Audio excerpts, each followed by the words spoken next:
Saya Muhammad Zakwan, SOS SH.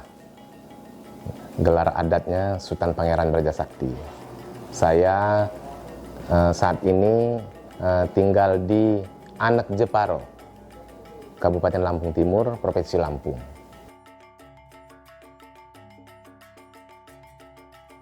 Jadi kalau ada pertanyaan terkait dengan desa, ya ini panjang ceritanya. Jadi begini ya, kita ini ya, kami ini ya, termasuk Lampung Abung Siwomigo. Nah, Lampung Abung Siwomigo ini ada 9 marga. Salah satunya adalah marga Subing namanya. Nah, dari marga Subing itu ya, ada 3 kelompok sistem kekerabatan. Ya, ada Subing Linggang, Subing Nawang, Subing Tet. Nah, jadi ada 3. Nah, kita lebih spesifik ya, lebih dipersempit lagi ya. Kita yang terkait dengan Subing Tet. Nah, jadi kami ini ya termasuk Subing Tet. Nah, gitu. Nah, Subing Tet ini, kalau pertanyaannya sejak kapan desa Jepara ini ya, nah ini memang panjang ya. Kalau menurut catatan sejarah yang saya pahami ya dari manuskrip yang ada, ya peninggalan dari nenek moyang saya itu sekitar tahun 1557. Nah, itu udah luar biasa ya. Nah, kemudian itu pertama kali ya posisinya bukan di kampung, di desa di kampung Jepara ini, tapi letaknya itu ada di saat ini ya, itu ada di desa Brajaluhur, Kecamatan Brajaselebah. Nah, wajar ya, karena tadinya memang awal mulanya ya daerah ini termasuk Kecamatan Labuan Maringgai, kemudian pecah jadi Kecamatan Wejepara, akhirnya pecah ada Kecamatan Labuan Ratu, Brajaselebah. Nah begitu, nah begitu prosesnya ya.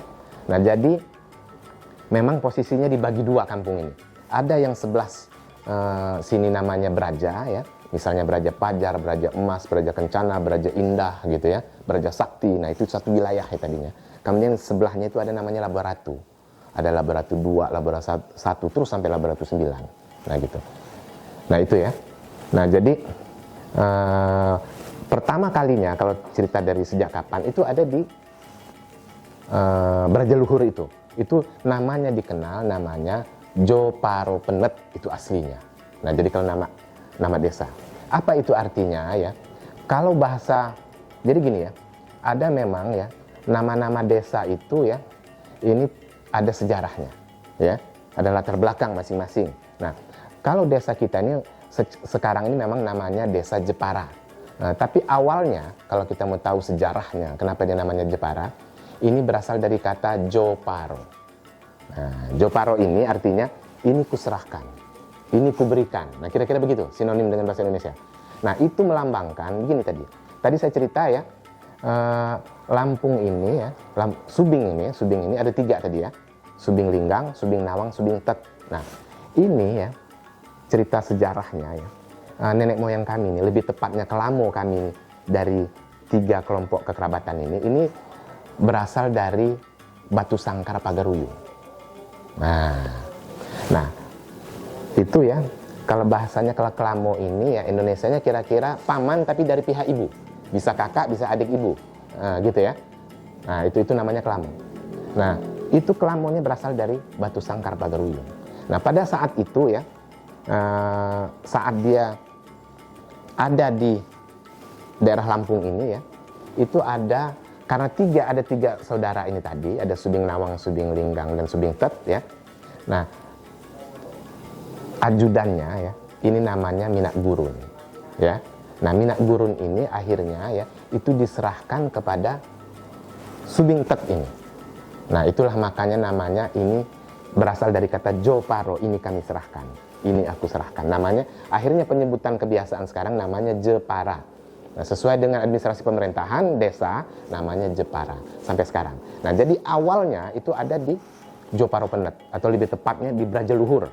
Nah, itu masih ada peninggalan dari makam keramat Minak Brajaselebah, masih ada, masih bisa kita saksikan ya. Bahkan makam dari Minak Gurun yang berasal dari Minangkabau itu masih ada di sana. Nah, kemudian ya, terjadi perpindahan ke wilayah saat ini ya, sekarang ini seperti ini. Nah, ini ya setelah penjajah Belanda ya membangun infrastruktur. Jadi ada jalan ya dari kampung ke kampung, salah satunya di kampung Jepara ini, makanya kita pindah dari Jo Paropenat ini pindah ke kampung saat ini.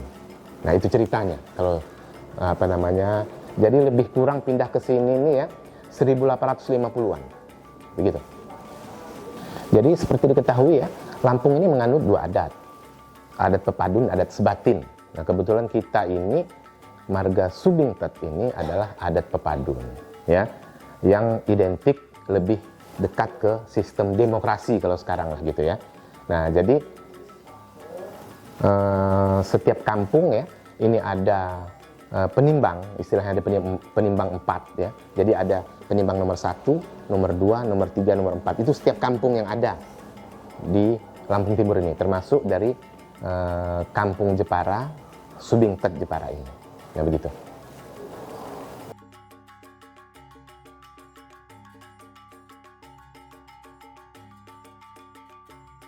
Seperti diketahui bahwa adat Lampung ini menganut garis keturunan ayah atau patrilineal. Nah, jadi kalau kita telaah lebih dalam ya, maknanya luar biasa sebetulnya. Karena sejak lahir ya hingga dilakukan hitan untuk anak laki-laki misalnya, kemudian proses pernikahan atau upacara adat setelah dia dewasa ya. Nah, ini ada proses yang panjang. Nah, kita bisa disimpulkan ya dari semua itu ya bahwa sejak zaman nenek moyang dulu ya bahwa orang Lampung ini memang dipersiapkan untuk menjadi pemimpin. Nah gitu. Jadi wajar kalau banyak muncul pemimpin-pemimpin karena sejak lahir ya sudah diarahkan ya bahwa sebagai kelanjutan dari garis keturunan ayah ya bahwa harus jadi pemimpin. Nah makanya ada proses sejak dia lahir atau sejak cukih istilahnya bahasa Lampungnya ya, kemudian dia mandi tukuk istilahnya ya, kemudian dia bisa tamat Al-Quran misalnya gitu ya, dari belajar ibadahnya, kemudian sampai proses selanjutnya misalnya di jenjang perkawinan atau pernikahan itu harus melalui proses sistem adat ya yang bisa melanjutkan dari kepemimpinan orang tuanya, bahkan dari kakeknya, dari buyutnya, dari canggahnya, seterusnya begitu.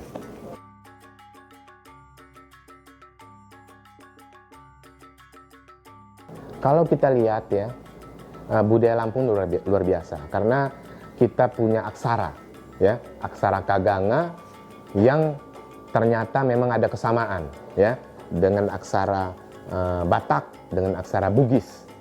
Konon katanya ini dari masih bersaudara gitu ya. Nah jadi memang ada persamaannya. Artinya apa ya? Kalau kita telisik kehidupan sejarah nenek moyang kita ya, bahwa budaya Lampung ini sudah maju sejak dulu sebetulnya. Nah gitu. Tapi ya pada saat perkembangan zaman hingga saat ini ya, ini memang kita terbatas ya untuk mempelajari, memperdalam ya aksara Lampung. Nah ini ya, sehingga banyak generasi kita ini ya yang kurang memahami gitu ya terkait dengan aksara Lampung itu, walaupun dari segi bahasa ya alhamdulillah masih dikuasai, masih bisa lah gitu ya berinteraksi, tapi terkait dengan aksara ya ini memang perlu perhatian khusus dari kita semua.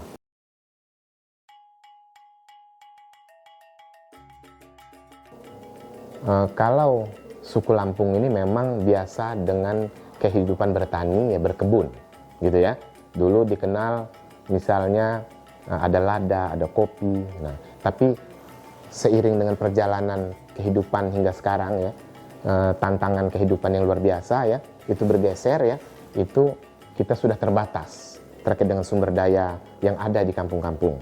Nah, justru ya masyarakat Lampung ini ya sudah berpikir dia menjadi apa namanya kelompok urban misalnya ya, ke kota-kota besar gitu ya, bukan sekedar dia melanjutkan pendidikan saja ya, tetapi termasuk berjuang mencari nafkah itu sudah menuju kota-kota besar.